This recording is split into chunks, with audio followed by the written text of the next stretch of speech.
nggak percaya menerima apapun, menerima makanan, menerima bala bantuan dari seseorang yang bilang dunia udah kepenuhan.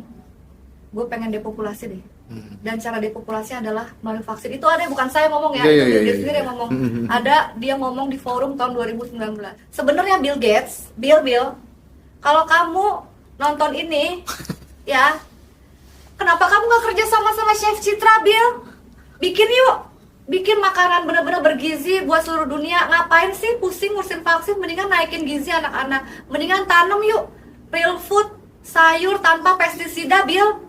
Jangan lagi pakai bibit GMO, gimana, Bill? Daripada kamu investasi duit kamu di suntikan-suntikan itu. Dan Bill, kalau bisa kamu olahraga deh, Bill. Perutnya buncit. Perutnya buncit, iya. Aku nggak terima nasihat kesehatan dari orang yang perutnya buncit.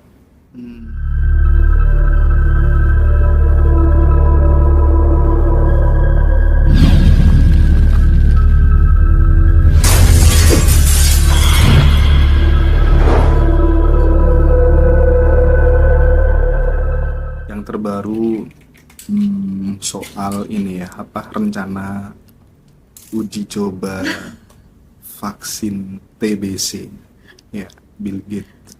Apa yang ingin disampaikan Chef Citra buat sahabat semuanya sebagai tindakan preventif gitu, dan ada kecurigaan apa mungkin secara nalar yang mungkin bisa kita transformasikan ke teman-teman?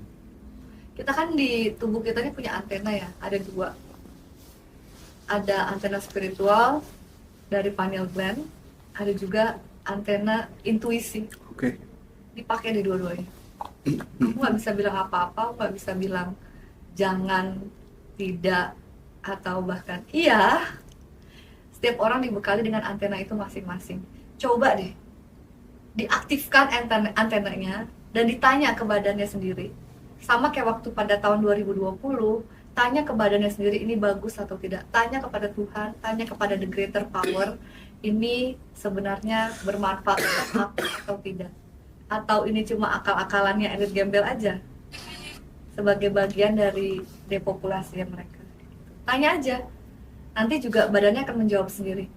Tanya dalam keadaan tenang, dalam keadaan sunyi, hanya kamu terkoneksi dengan sumber Sang Pencipta. Biarkan mereka berbuat apapun di luar sana, biarkan mereka berbuat kekacauan apapun, tapi jangan memutus keilahian kita dengan semesta dan juga Tuhan kita.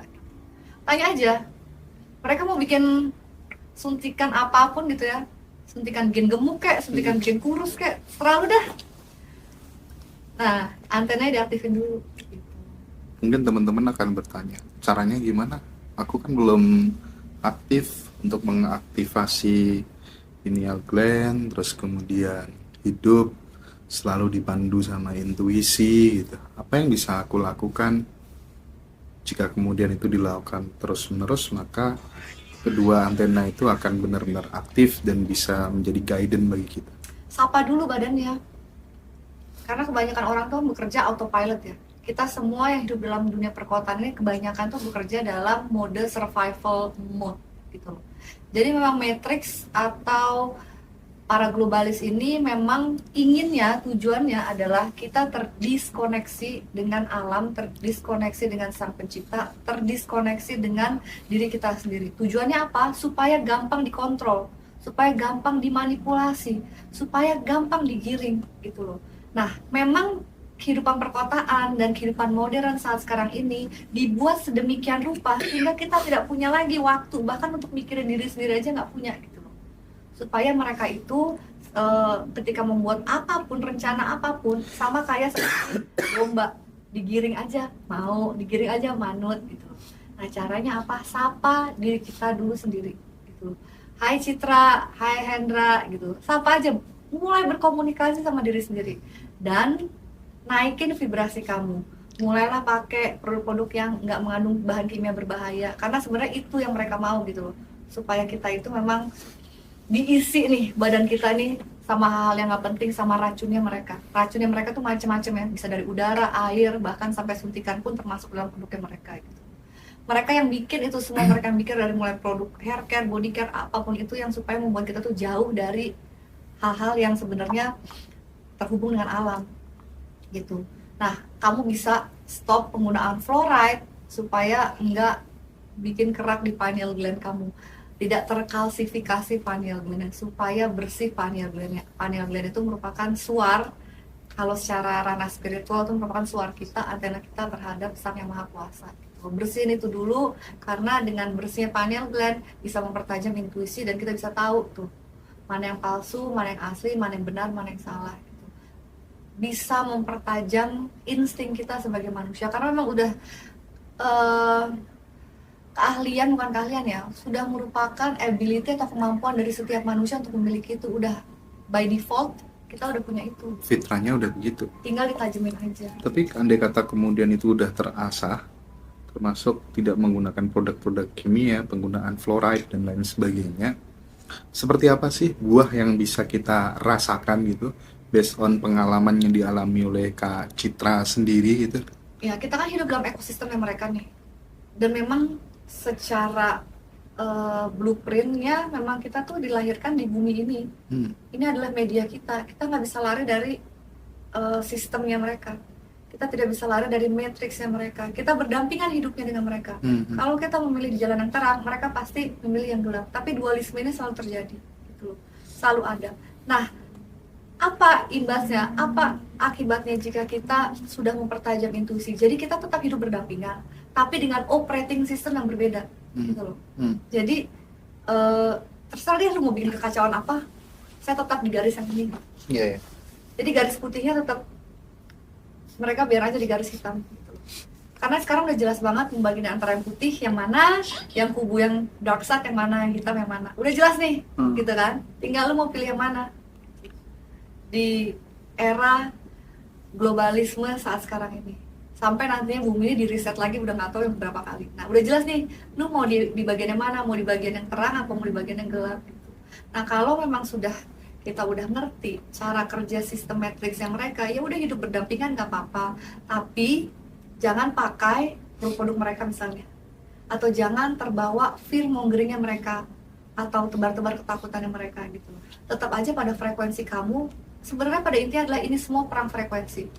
Mereka itu memainkan frekuensinya dengan nebar-nebar ketakutan, selalu pengen bajak kesadaran kita, kan kayak gitu sebenarnya, melalui televisi, melalui media, apapun itu, dan semua barang-barang yang beracun yang mereka komersilkan ke kita gitu. Jadi memang mereka mau mengajak kita. Nah, sekarang kalau sudah tahu, sudah paham, ya udah kita hidup berdampingan, tapi gue bukan lu ya. Jadi jangan gabung lagi ke klaimnya mereka gitu. Kita beroperasi dengan software kita sendiri, itu software Tuhan. Terus terkait dengan kemajuan teknologi saat ini, Kak Citra, AI ada 5G, bahkan nanti mau masuk generasi 6, ya kan? Apakah itu juga bagian dari desain yang mereka create untuk memisahkan diri kita dengan tubuh esensial kita gitu? Artinya dengan Tuhan, kita memang manusia sengaja untuk dijauhkan dengan Tuhan gitu. Ada kaitannya nggak sama itu? pasti sih. Kalau frekuensi itu kalau dari 5G dan nanti akan berubah ke 6G, itu semua berhubungan frekuensi. Aku pernah baca, kamu bisa mungkin baca bukunya The Invisible Rainbow, aku lupa karangannya siapa tapi judulnya itu, ada korelasi antara perkembangan teknologi frekuensi pada manusia dengan penyakit gitu loh. Terakhir yang baru saja terjadi 2020 itu adalah COVID, dan itu pada saat itu dimulai atau launchingnya 5G. Nah, 5G di mana-mana, 5G di kantor, di sekolah, di mana-mana. Bahkan sekarang kalau rumah nggak ada wifi pun kayaknya nggak bisa deh gitu loh. Jadi ini adalah perang frekuensi, dan frekuensi ini berkorelasi dengan penyakit manusia, dengan anxiety, dengan lemahnya daya tahan tubuh manusia, dengan potensi kanker, macam-macam banget. Semuanya berhubungan dengan frekuensi penyakit-penyakit ini. Nah, implementasi tingginya frekuensi ini, transisi mulai dari 5G ke 6G nanti akan berhubungan dengan transhumanism atau agenda merge atau bergabungnya manusia dengan mesin. Tujuannya untuk itu. Kalau mau bicara tentang teori konspirasi ya, anggap aja ini adalah sebuah dongeng ya kan? Suntikan-suntikan itu udah dimasukkan partikel-partikel nano, lalu dari alat tesnya sendiri dan semua em, yang mereka berusaha taruh di badan kita itu ada hubungan dengan frekuensi yang nantinya itu akan menutup antena spiritualitas kita dan kita lebih manut terhadap mereka gitu. Pusing ya Mas? Oke begitu, anggap aja ini cerita fiksi, anggap aja ini mitos atau apapun itu, anggap aja ini adalah film-film Hollywood. Tapi Jadi kalau begitu. Kak Jadi Citra percaya nggak bahwa ini kan banyak ya pakar-pakar yang akhir-akhir ini mulai menyatakan, oh sebelum 2030 bahkan nanti nggak sampai 2025 bakal terjadi lagi kok. Sekarang lihat aja misalnya di negara-negara tetangga kita itu lonjakan COVID udah sangat luar biasa. Di Singapura seperti apa dan lain sebagainya gitu. Analisa pribadi gimana? lonjakan-lonjakan COVID seperti apa? Seperti di Singapura kan naik. Nah, artinya di Indonesia bakal terjadi pandemi lagi nggak kira-kira? Semuanya Dalam tergantung waktu media dekat. sih. Dari 2025 waktu itu mereka pernah mencoba kan dengan adanya virus bla bla bla, terus tiba-tiba beritanya hilang das. Buat aku, Hmm. hal itu ada jika media memberitakan. Kalau media tidak memberitakan, nggak ada.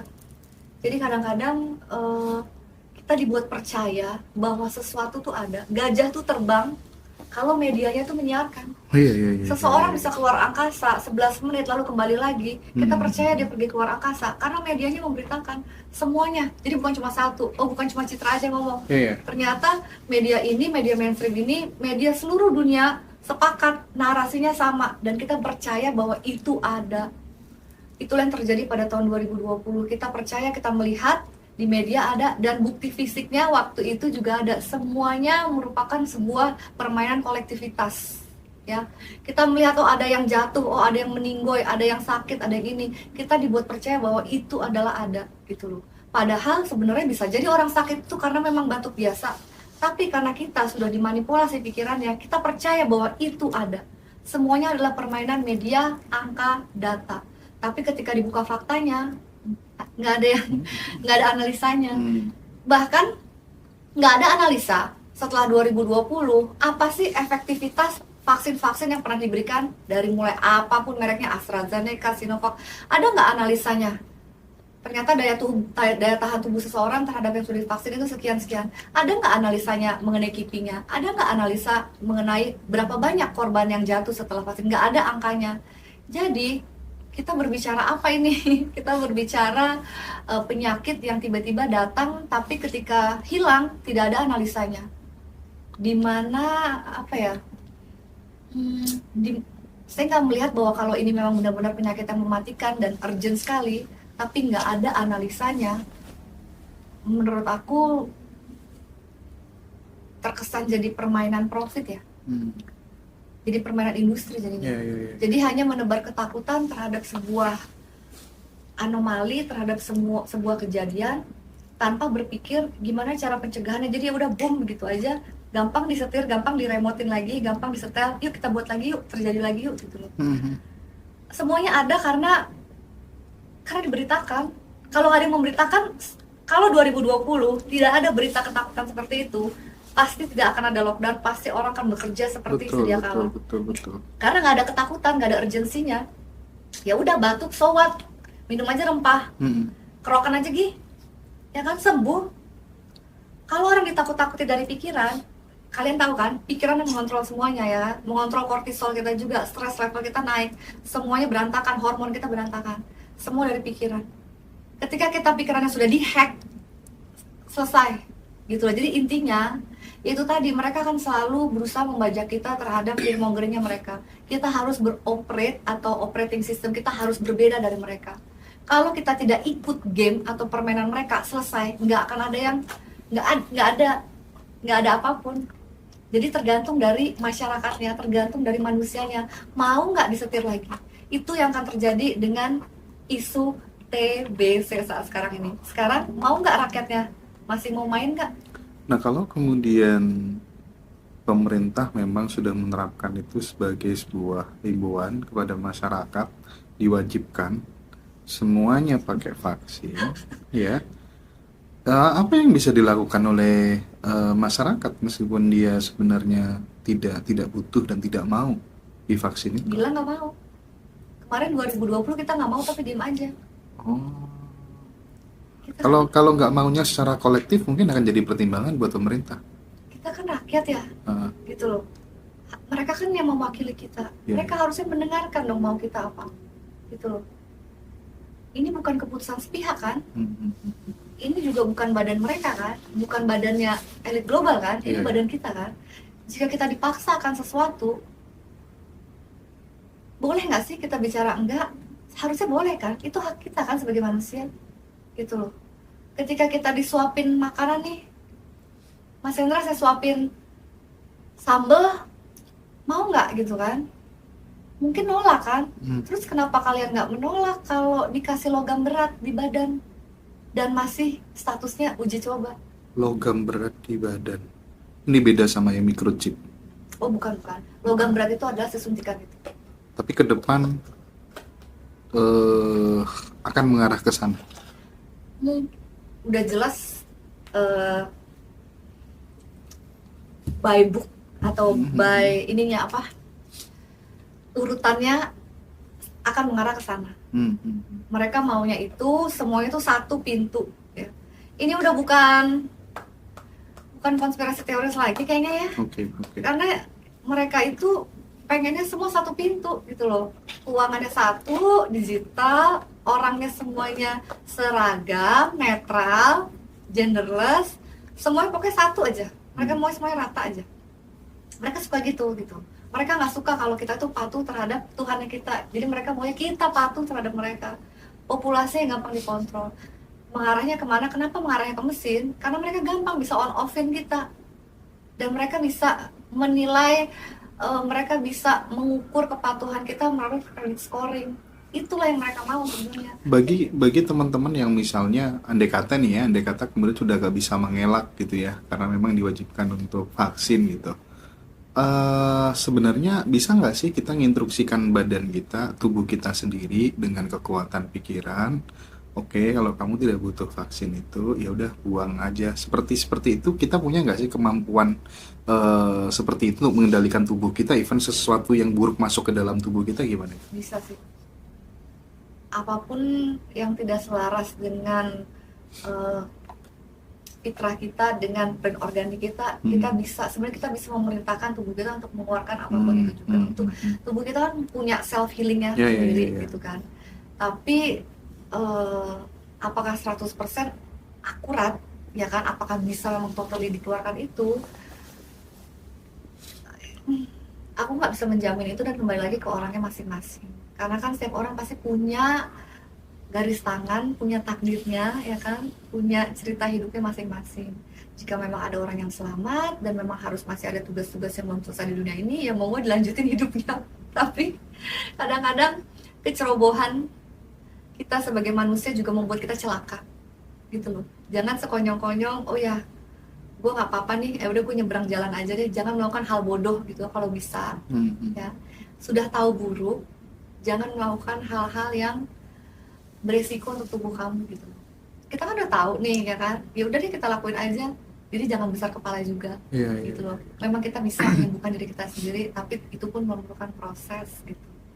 Jadi detox seperti puasa, olahraga, sauna, dan makan makanan yang bervibrasi tinggi, dan juga rendam badan kamu dengan baking soda dan Epsom salt itu memang membantu untuk detox. Tapi seberapa detoxnya itu ya kan, karena nggak ada penelitiannya juga, itu hanya merupakan guideline cara-cara untuk detox badan itu ada. Tapi kan kita nggak tahu sekarang setelah 2020 mereka mempersiapkan suntikan mungkin yang lebih ganas lagi, mungkin lebih canggih lagi gitu kan. Dia tahu mungkin belum banyak nih yang tumbang, gaslah lagi, isilah lagi. Belum banyak nih. Kita nggak tahu gitu mereka ngisi apa, dan kita nggak tahu ya kan badan kita bisa keep up atau tidak gitu. Jadi play safe aja sih kalau aku bilang. Safe. Platform media sosial itu kan salah satu upaya untuk mengontrol tingkah laku manusia. Dan anak-anak kita ini yang masih kecil, anak-anak sih ya, sudah banyak yang kecanduan untuk kemudian bermain TikTok dan lain sebagainya gitu. seperti apa edukasi yang ditanamkan Chef Citra kepada putrinya terkait dengan pentingnya hal ini gitu? Anakku nggak pegang sosial media sih, dan eh aku ngerti sebagai orang tua itu kita nggak bisa terlalu kolot juga. Hmm, Kasihan mereka kalau mereka nggak keep up sama apa yang terjadi, nggak update terhadap apa yang terjadi di dunia. Tapi, tapi, tapi semua itu masih bisa dikontrol secara moderat gitu loh. Jadi semua keputusan tetap berada di orang tua kan. Jadi anak aku itu kalau misalnya mereka mau, pertama mereka nggak punya sosial media itu pasti. Kedua, nonton YouTube itu hanya pada saat libur. hmm, Jadi kalau weekdays itu tidak ada nonton sama sekali dan tidak ada gadget di meja makan ya ya ya. itu. Jadi benar-benar intensitas dari sosial media benar-benar aku batasi. Nah, intensitasnya seberapa kembali lagi kebijaksanaan oleh orang tua masing-masing. Yang jelas di meja makan itu tidak boleh ada gadget. Karena apa? Karena kalau menurut ilmu psikologi, makan itu merupakan sebuah eh, hampir sama seperti ritual ya. Ketika anak dilatih untuk selesai makan, itu indikasinya adalah supaya anak nanti kalau dewasanya itu bisa menyelesaikan tugas, fokus one step at a time, membiasakan anak seperti itu. Jadi nggak yang oh ini gue bisa ngapain ya, lebih terstruktur, tidak ada distraksi, jadi fokus terhadap makanannya. Karena makan itu ya kan kalian tahu, makan itu adalah energi kan, janganlah diganggu pada saat makan itu gitu dengan blue light, dengan tayangan-tayangan yang memberikan fake dopamin atau dopamin palsu. Karena dengan melihat scrolling kayak gitu, itu memberikan kepuasan terhadap pleasure terhadap badan kita. Nggak mau berhenti terhadap itu, jadinya adiksi. Nah itu fake dopamin kayak gitu. Nah coba gimana mau fokus terhadap energi makanannya kalau kamu terdistraksi sama fake dopamin gitu. Biar anak juga mencintai makanannya, biar anak dengan kesadarannya belajar conscious eating, coba selesain dulu makanannya gitu.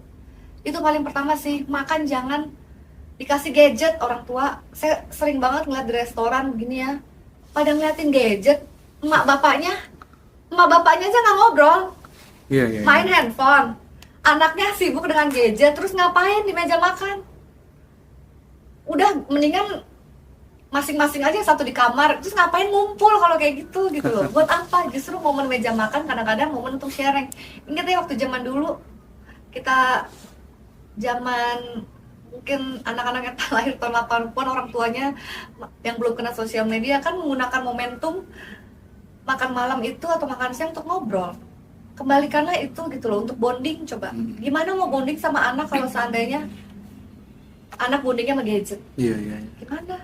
Dibajak sama gadget, dibajak sama elit global loh anaknya. Karena mereka incer itu ya, bukan kita udah ketuaan nih. Kita tinggal dihabisin aja sama suntikan, kelar. Yang mau dibajak itu generasi selanjutnya. Mereka pintar kok, mereka menyusupnya itu halus banget. Kalau saya bilang, apakah sudah perang dunia ketiga? Ya ini perang dunia ketiga begini, mereka masuknya susupnya pelan-pelan melalui generasi ke generasi kayak gitu. Pinter banget tuh memang, dari teknologi mereka mainnya. Memang katanya sih perang dunia ketiga adalah perang teknologi. Udah bukan lagi perang dodoran gitu, bukan. Udah perang teknologi, which is sekarang ini kita memang sudah disusupi teknologi, mau nggak mau kita udah ketergantungan sama teknologi. Ya kan, udah mulai dari pembayaran, belanja, semuanya dari teknologi. Gimana itu? Jadi ya kita udah ngerti lah permainan mereka seperti apa. Jangan, kita butuh betul, kita pakailah ini semuanya nih, teknologi ini, tapi jangan mau dong jiwa kita juga dibajak gitu. Cuma ini doang kita punya, badan dan jiwa ini doang kita punya. Nah itu final action yang mereka mau, ya kan? Kita udah dibajak nih, ya kan? Dengan teknologi kita udah terdistraksi, tinggal jiwa kita aja yang belum. Mereka mau ngambil itu gitu. Ini memang benar-benar perang teknologi, perang spiritual udah dalam sini kita sih. Aku tuh tadi waktu disinggung soal elit global gitu ya, kan kita pernah dengar yang namanya inisiatif Great Reset ya. riset itu apa tuh namanya, World Economic Forum, ya kan, dunia bakal di apa tuh namanya, bakal di style sesuai dengan kemauan mereka gitu ya. Itu kan sepintas kayak rencana jahat gitu kan. Tetapi gini, kita tahu misalnya kayak Bill Gates misalnya, dia ingin meninggal. Pada saat dia meninggal, dia tidak ingin dikenal sebagai orang yang kaya. Justru dia akan apa tuh namanya, memberikan hampir dari semua hartanya untuk kegiatan sosial di tahun 2045 atau berapa, aku lupa gitu ya. Ini kan orang baik juga gitu, makanya agak paradoks nih, sebenarnya Bill Gates ini orang baik atau orang jahat gitu. Gimana? Iya, gimana ya? Kalau aku kaya banget kayak Bill Gates, aku juga mau bikin yayasan. Aku mau cuci biar nggak kena teks. Biar aku terhindar dari teks, gimana ya? Aku buat yayasan Oh gitu ya. Jadi deh aku orang baik. Dia itu ahli software, ahli IT ya kan, tiba-tiba concern banget sama kesehatan. Agak bingung soalnya, agak berkontradiksi karena waktu tahun 2019 dia di TED Talk, dia ngomong dunia ini udah kepenuhan, harus depopulasi. Tapi at the same time dia mau nolong orang. Agak bingung ya, agak berkontradiksi nih, gitu loh. Jadi kalau aku sih nggak percaya menerima apapun, menerima makanan, menerima bala bantuan dari seseorang yang bilang dunia udah kepenuhan, gue pengen depopulasi deh. Dan cara depopulasi adalah melalui vaksin. Itu ada, bukan saya ngomong ya, itu dia sendiri yang ngomong. Ada, dia ngomong di forum tahun 2019. Kalau kamu cari, bisa dicari tuh. Agak nggak percaya ya? Percaya nggak mas? Saya chef nih, ya kan? Saya bikin makanan. Kayaknya lu bikin gua kesel deh, ya kan? Enak kali ya kalau lu gua racunin. Mau nggak makan makanan aku? Agak parno ya, gitu loh. Jadi padahal di India, di Afrika, di India dia sempat ditolak karena vaksinnya beliau itu menimbulkan banyak kasus autisme pada anak-anak. Di Afrika juga, gitu loh. Kok iya masih dilanjutkan? Sebenarnya Bill Gates, Bill, kalau kamu nonton ini, ya, kenapa kamu nggak kerja sama Chef Citra, Bill? Bikin yuk, bikin makanan bener-bener bergizi buat seluruh dunia. Ngapain sih pusing ngurusin vaksin? Mendingan naikin gizi anak-anak. Mendingan tanam yuk, real food, sayur tanpa pestisida, Bill.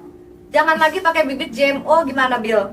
Daripada kamu investasi duit kamu di suntikan-suntikan itu. Aku mau digandeng Bill Gates kalau urusannya mensejahterakan masyarakat dunia melalui pangan, melalui sayur-sayuran yang benar, tapi ya nggak ada pestisida, nggak non GMO, ya kan? Ya udah gitu loh, ya kan? Urusinnya tuh sampah-sampah kita ganti semua, jangan pakai plastik kontainer kan juga berbahaya bagi tubuh kita. Dan Bill, kalau bisa kamu olahraga deh, Bill, perutnya buncit. Perutnya buncit, iya. Aku nggak terima nasihat kesehatan dari orang yang perutnya buncit. Terus mukanya kurang kencang, pakai castor oil deh, sama argan oil, biar mukanya tuh lembab, nggak ada kerutan, Bill.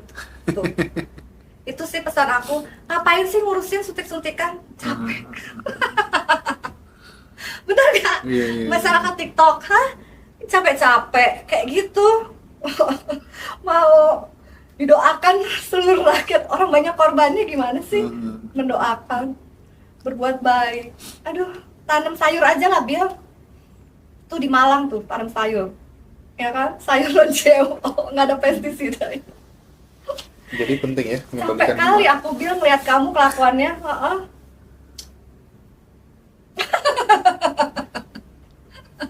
Kesel banget ya Chef Citra ya. Iya. Ribet banget ngurusin suntak-suntik. Ibu hamil lagi mau diurusin vitamin-vitamin. Ibu hamil udah makan real food aja, makan ikan yang bener, nggak ada bahan kimia berbahaya gitu loh. Vitamin lah, iron tuh banyak sumbernya, ya. Dari kacang-kacangan, dari sayur-sayuran tuh iron semua tuh. Protein, semua protein sayurnya juga ada. Kayaknya Bill perlu dikasih kelas nutrisi deh. Bill, diet deh Bill.